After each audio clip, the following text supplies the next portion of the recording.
जय हिंद दोस्तों, स्वागत है आप सभी का आपके अपने YouTube चैनल जैकपुर पे। तो जैसा कि आप लोगों का PYQ सीरीज चल रहा था और उसमें हम लोगों ने 2025 का प्रीवियस ईयर का क्वेश्चन सभी देख लिए थे ऑब्जेक्टिव में भी। तो और सब्जेक्टिव भी आप लोगों का धीरे धीरे आने वाला है। तो ऑब्जेक्टिव में हम लोग 25 कंप्लीट कर लिया। अभी हम लोग करने वाले हैं 2024।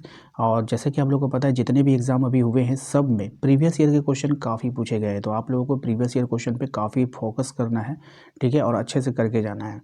तो आपके सामने आ चुका है पहला सवाल प्रीवियस ईयर का। वीडियो स्टार्ट करने से पहले आपसे बस एक ही निवेदन है कि अगर आप हमारे चैनल पे पहली बार विजिट कर रहे हैं तो सब्सक्राइब जरूर कर लीजिएगा, वीडियो को लाइक कर दीजिएगा, शेयर कर दीजिएगा सभी दोस्तों के साथ। और सबसे बड़ी बात है कि ज़्यादा वीडियोज़ आप लोगों के लिए मैं बना पा रहा हूँ जिसके कारण नोटिफिकेशन नहीं जाता है। तो इसके लिए आप क्या करो, हमारे दिए गए नंबर को अपने मोबाइल में सेव करो, एक मैसेज कर दीजिएगा, आपको लिंक मिल जाएगा आपके क्लास का, उसको ज्वाइन कर लीजिएगा। नहीं तो कम से कम एग्ज़ाम तक तो आप लोग ग्रुप में रहो ताकि आपको हेल्प मिल पाए, ठीक है। तो देखिए, सबसे पहला सवाल आपको कर रहा है, हु रोट एंथ्रोपोजियोग्राफी। एंथ्रोपोजियोग्राफी को किसने लिखा था, ठीक है। आइए यहाँ पे आते हैं, यहाँ पर देखिए, ठीक है। एंथ्रोपोजियोग्राफी किसने लिखा है? ऑप्शन आपके पास है, विडाल डी ब्लास है, फ्रेडरिक रेडजेल है, जीन ब्रून्स है, हमबोल्ट है। तो इसका सही जवाब हो जाएगा आपका option number B, Friedrich Ratzel, ठीक है। क्वेश्चन बैंक में जो आप लोगों को मिला था उसमें हो सकता है कि उसमें हमबोल्ट किया गया हो, लेकिन इसको रिसर्च करने के बाद इसको सही किया जा रहा है। आप लोग जाने से पहले इसको सही कर लेना, ठीक है। Friedrich Ratzel, okay. क्योंकि जो टाइपिस्ट होता है ना, जब उसको क्वेश्चन बैंक दिया जाता है तो वो लोग क्वेश्चन बैंक दे करके टाइप कर देते हैं, तो कहीं कहीं एक आध दो गो फॉल्ट आपको दिखने को मिलेगा, जिसको मैं अंतिम समय में सुधारने का कोशिश कर रहा हूँ, ठीक है, ताकि आपका एक भी नंबर एग्ज़ाम में कटने ना पाए। आइए दूसरा सवाल आपके सामने है। दूसरे सवाल में देखिए कहा गया है, प्रति 1000 व्यक्तियों पर एक वर्ष में मृतकों की संख्या क्या कहा जाता है। तो प्रति 1000 व्यक्तियों पर, ठीक है, ध्यान रखिएगा, प्रति 1000 व्यक्तियों पर एक वर्ष में मृतकों की जो संख्या होगी वो क्या कहलाएगी? अशोधित प्रजनन दर, शिशु मृत्यु दर, अशोधित मृत्यु दर, या फिर जीवन प्रत्याशा। तो इसका राइट आंसर हो जाएगा अशोधित मृत्यु दर, ऑप्शन नंबर सी। नेक्स्ट आइए क्वेश्चन नंबर 3। क्वेश्चन नंबर 3 में देखिए कह रहा है कि विश्व के सघन जनसंख्या वाले क्षेत्रों में किस प्रकार की कृषि की जाती है। तो सघन जनसंख्या वाले क्षेत्रों में गहन निर्वाह कृषि की जाती है। ध्यान से देखिएगा, यहाँ पर आपको दोनों वर्ड आपको मैचिंग करेंगे, एक होगा आपका सघन, एक होगा गहन, है ना, मिलता जुलता नाम है, तो गलती नहीं कीजिएगा एग्जाम में। क्वेश्चन नंबर 4 आपके सामने, इसमें कह रहा है निम्नलिखित में से कौन सा कोयला जो है सर्वोत्तम किस्म का है, यानी कि अच्छा क्वालिटी का है, ठीक है। ऑप्शंस में आपके पास एंथ्रासाइट है, बिटुमिन्स है, लिग्नाइट है, पीट है। तो इसका जो राइट आंसर हो जाएगा एंथ्रासाइट कोयला, ठीक है, ध्यान रखिएगा। क्वेश्चन नंबर आइए 5 पे। इसमें कह रहा है पंपास घास के मैदान कहाँ पाए जाते हैं। तो ये पाए जाते हैं दक्षिण अमेरिका में। कहाँ पाए जाते हैं? दक्षिण अमेरिका में, ऑप्शन नंबर सी हो जाएगा। नेक्स्ट आते हैं क्वेश्चन नंबर 6 पे, ध्यान दीजिएगा। कह रहा है विनिर्माण की सबसे छोटी इकाई क्या है। विनिर्माण की सबसे छोटी इकाई होती है आपका कुटीर उद्योग। क्या होता है? कुटीर उद्योग। Option number B correct answer हो जाएगा। क्वेश्चन नंबर 7 पे आइए। क्वेश्चन नंबर 7 में देखिए कहा गया है, वे क्रियाकलाप जिनमें तैयार वस्तुओं का उत्पादन व निर्माण नहीं होता है होते हैं। कैसे होते हैं भाई? तो तृतीय क्रियाकलाप कहलाते हैं और चतुर्थ क्रियाकलाप कहलाते हैं, ठीक है। सवाल को समझिए। सवाल में कहा वे क्रियाकलाप जिनमें तैयार वस्तुओं का उत्पादन या निर्माण नहीं होता, यानी कि ना तो उसका उत्पादन होगा ना ही उसका निर्माण होगा, ठीक है। तो आप क्या समझते हैं? यानी वो सेवा देगा, तृतीय क्रियाकलाप, चतुर्थ क्रियाकलाप, है ना। तो बी और सी दोनों हो जाएगा। 8 नंबर देखिए, इसमें कह रहा है पर्यटन का उदाहरण है।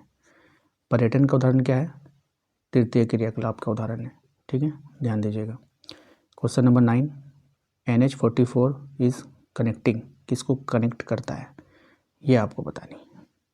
तो ये कनेक्ट करेगा श्रीनगर को कन्याकुमारी से। किससे कनेक्ट करेगा? श्रीनगर को कन्याकुमारी से।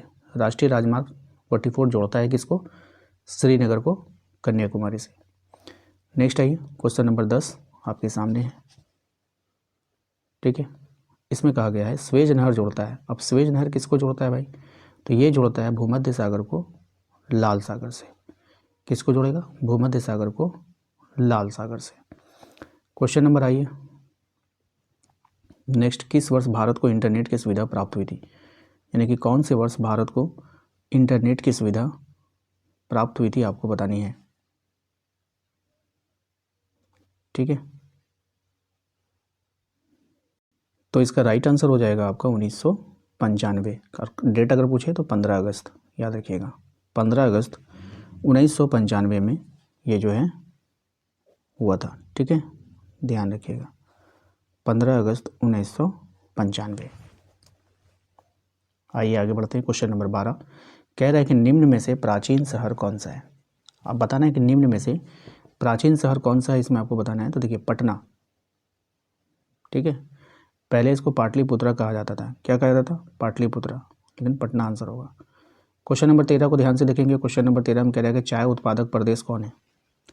चाय उत्पादक प्रदेश कौन है आपको बताना। दार्जिलिंग है, जलपाईगुड़ी है, कुचियर है, इनमें से सभी है। तो इनमें से सभी हो जाएगा इसका right answer, option number D. Next question number 14 कह रहा है कि शुष्क कृषि भूमि के अंतर्गत किस प्रकार की फसलें उगाई जाती है? तो शुष्क कृषि भूमि के अंतर्गत जो फसलें उगाई जाती है वो क्या हो जाएगा बताइए? तो बाजरा। क्या हो जाएगा? बाजरा, ऑप्शन नंबर सी। नेक्स्ट सवाल देखिए, क्वेश्चन नंबर 15 आपके सामने है। इसमें कह रहा है निम्नलिखित में से कौन से कार्यक्रम जल संभर विकास परियोजना से संबंधित है?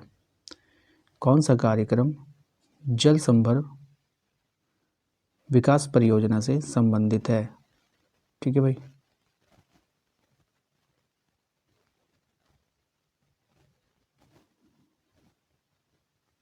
बताइए। तो देखिए हरियाली परियोजना, नीरू मीरू परियोजना, अरावारी पानी संसद, तो इनमें से सभी हो जाएगा, ऑप्शन नंबर डी। ठीक है, तो इसका जो राइट आंसर होगा वो हो जाएगा option number D. Okay, question number 16 आपके सामने है। क्वेश्चन नंबर 16 में आपसे बोला गया है भारत के किस राज्य में नोवा मुंडी तथा गुआ खदानें स्थित है? कौन से राज्य में है आपको बताना है। तो ये हो जाएगा आपका अपना झारखंड राज्य में। कहाँ पर है? झारखंड राज्य में, ऑप्शन नंबर सी हो जाएगा। क्वेश्चन नंबर 17 देखिए ध्यान से। इसमें कहा गया आपसे हजीरा विजयपुर जगदीशपुर संबंधित है। किससे संबंधित है? तो ये गैस पाइपलाइन से संबंधित है। किससे संबंधित है? गैस पाइपलाइन से संबंधित है, ध्यान रखिएगा। ठीक है, आइए क्वेश्चन नंबर 18 देखेंगे ध्यान से। इसमें कहा गया आपसे किस देश की सहायता से बोकारो इस्पात संयंत्र की स्थापना हुई थी? Most important. ठीक है, किस देश की सहायता से बोकारो इस्पात संयंत्र की स्थापना हुई थी? तो सोवियत संघ की सहायता से हुआ था। क्वेश्चन नंबर आ रही है 19 पे। देखिए इसमें कहा गया है दक्षिण भारत का मैनचेस्टर किसको कहा गया है? तो दक्षिण भारत का जो मैनचेस्टर कहते हैं वो किसको कहते हैं बताइए? दक्षिण भारत का बताना है। ठीक है, कोयम्बटूर को। किसको बोलेंगे? कोयम्बटूर को। मोस्ट इंपॉर्टेंट रहेगा आपके एग्जाम के लिए। क्वेश्चन नंबर 20 पे आइए। इसमें कहा गया कि पर्वतीय क्षेत्रों में किस प्रकार के अधिवास पाए जाते हैं? अब पर्वतीय क्षेत्रों में किस प्रकार के अधिवास पाए जाते हैं आपको ये बतानी है। तो ये पाया जाता है सीढ़ीदार। कैसा पाया जाता है? सीढ़ीदार पाया जाता है। क्वेश्चन नंबर आते हैं 21 में। इसमें कहा है भारत में कितने राज्य हैं? आपसे पूछा है भारत में कितने राज्य हैं आपको बतानी है। देखिए भारत में राज्यों की अगर बात करेगा तो भारत में अभी वर्तमान में 28 राज्य हैं। ठीक है, और अगर आपसे एग्ज़ाम में ये ना पूछ करके ये पूछ ले कि बताइए भारत में कितने केंद्र शासित प्रदेश हैं, तो 8 हैं। कितने हैं? 8 हैं, याद रखिएगा। 28 राज्य हैं, 8 केंद्र शासित प्रदेश हैं। ठीक है भाई, आगे बढ़े। आइए क्वेश्चन नंबर आते हैं 22 में। क्वेश्चन नंबर 22 में कह रहा है कि विभिन्न आयु समूह के लोगों की संख्या को क्या कहते हैं? तो विभिन्न आयु समूह के लोगों की जो संख्या को कहते हैं आयु संगठन बोलते हैं। क्या बोलते हैं उसको? आयु संगठन बोलते हैं। क्वेश्चन नंबर आते हैं 23 में। इसमें कह रहा है ओपेक का मुख्यालय कहाँ पर है? अब ये जो ओपेक है इसका मुख्यालय कहाँ पर है? तो इसका मुख्यालय आपका वियना में। कहाँ पर है? वियना में, ऑप्शन नंबर ए होगा। नेक्स्ट आते हैं क्वेश्चन नंबर 24 में। इसमें कहा गया कि गैर परंपरागत ऊर्जा स्रोत के क्या उदाहरण है? तो गैर परंपरागत ऊर्जा स्रोत के क्या उदाहरण हैं? सौर ऊर्जा, पवन ऊर्जा, जैव ऊर्जा या फिर इनमें से सभी? तो इनमें से सभी इसका राइट आंसर हो जाएगा, ऑप्शन नंबर डी हो जाएगा। आइए अगले सवाल पे आते हैं, क्वेश्चन नंबर 25 में। इसमें आपसे कहा गया है, बताइए ध्वनि प्रदूषण का प्रमुख स्रोत क्या है? तो मोटर वाहन भी हो जाएगा, है ना, मोटर वाहन भी हो जाएगा, उद्योग भी हो जाएगा, लाउड स्पीकर भी हो जाएगा। तो इनमें से सभी इसका राइट आंसर हो जाएगा। तो दोस्तों आशा करते हैं कि आप लोगों को आज का ये वीडियो पसंद आया होगा। वीडियो अच्छा लगा है तो प्लीज़ वीडियो को लाइक कर दीजिएगा। चैनल पे पहली बार आएँ सब्सक्राइब कर लीजिए, बेल आइकन को प्रेस कर लीजिए ताकि आने वाली हर एक वीडियो का नोटिफिकेशन आपके मोबाइल पर जाए। इसके अलावा आप हमारे व्हाट्सएप ग्रुप को ज़रूर ज्वाइन कीजिए और कम से कम 5 साल से 8 साल तक का PYQ आप रिवीजन करके जाइएगा। मैंने जो ई बुक बनाया था आप लोगों का PYQ वाला, उसमें मैंने 8 साल का PYQ जो है उसमें सेटल किया है, ऑब्जेक्टिव भी एंड सब्जेक्टिव भी। अगर आपने ले लिया है तो बहुत अच्छी बात है, अगर आपके पास पहले से है तो और भी अच्छी बात है। लेकिन अगर आप चाह रहे हैं कि जाने से पहले मैं अपना अच्छा से रिवीजन कर पाऊँ, तो आपको अगर ई बुक लेना होगा तो आप हमारे दिए गए नंबर पर मैसेज कीजिएगा, टीम से संपर्क कीजिएगा, वो लेने का प्रोसेस आपको वहाँ पर बताएँगे। ठीक है, मिलते हैं नेक्स्ट अगले वीडियो में। Thank you.